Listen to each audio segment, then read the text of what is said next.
He's just a dude. He works with bread, you know. He's great. Great guy. You want to work with bread? Cool, He's just tossing flour. That's how he's so strong. And he just tosses a bunch of flour.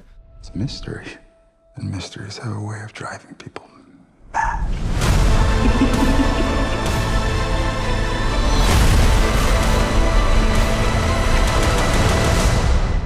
I think at first it was daunting because I was a big fan of the franchise to begin with as a kid. So coming in and kind of stepping into those proverbial shoes, I guess the fear was like almost trying to recreate greatness. It's like, how do you do that? But luckily, I think this is such a kind of a fresh start of this world, and a standalone film, and a look at characters that we don't know yet, or a new look at new characters.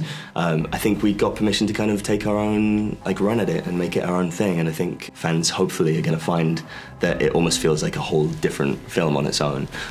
So it was ultimately very exciting. Yeah. And I think something that was really spectacular about the whole experience too, and it's been long enough that kind of we've come full circle where, you know, a lot of people who are in this film, and like me included, were, you know, seeing this in theaters when we were younger.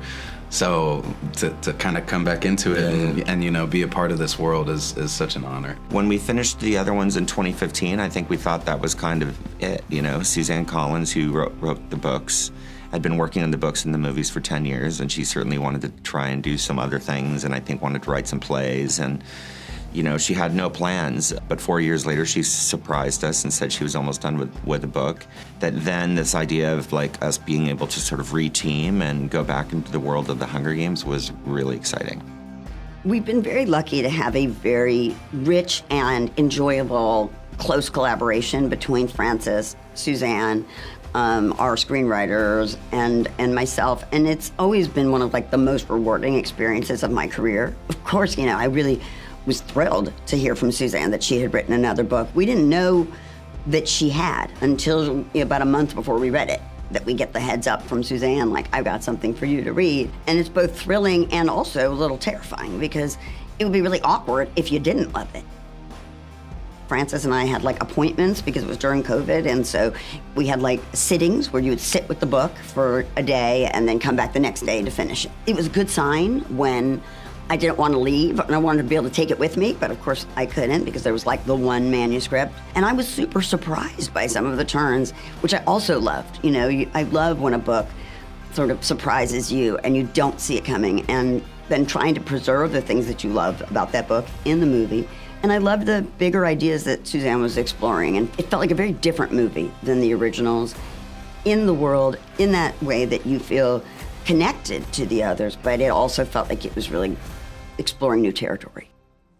I'll get her to sing again. I wouldn't sing a note for you if I was her.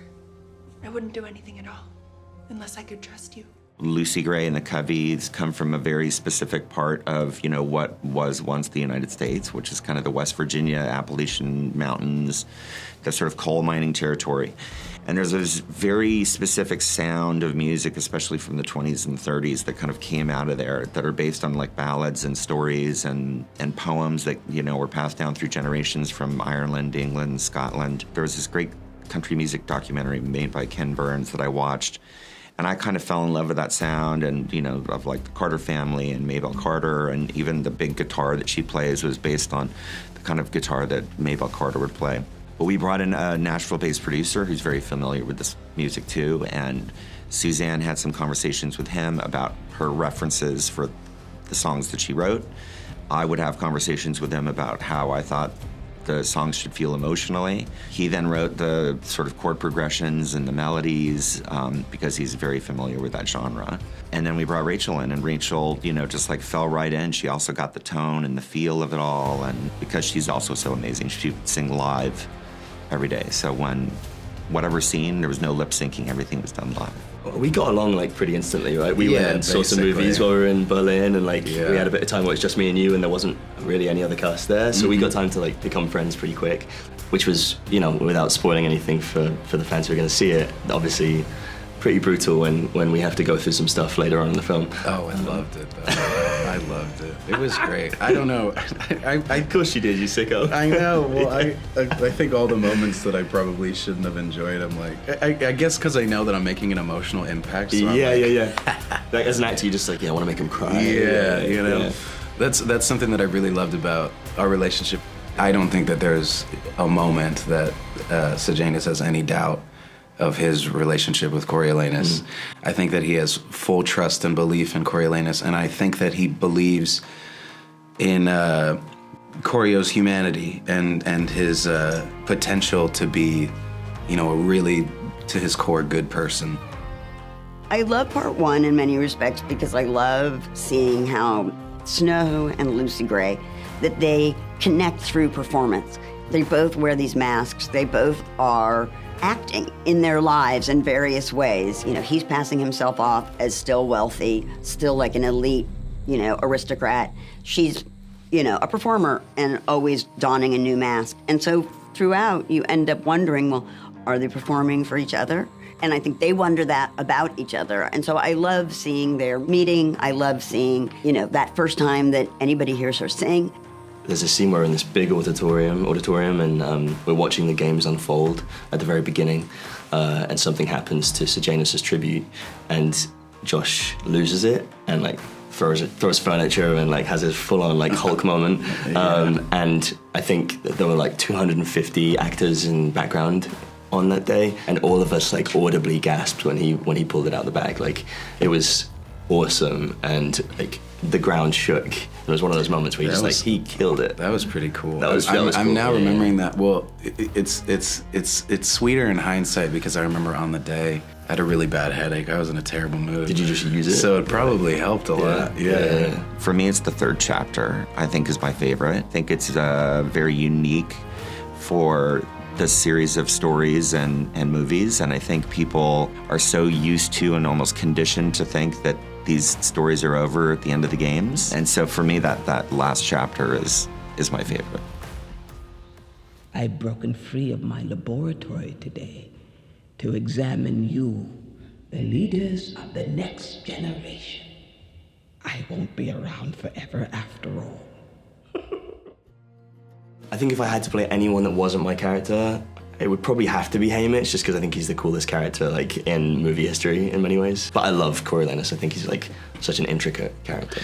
Hamish is a good one. I really like Peeta. Really? Yeah, You're such a Peeta. That makes fan. sense. Yeah. He's just a dude. He works with bread. You know, he's great guy. You want to work with bread? Cool, He's just tossing flour. That's like how he's so strong. And he just tosses a bunch of flour.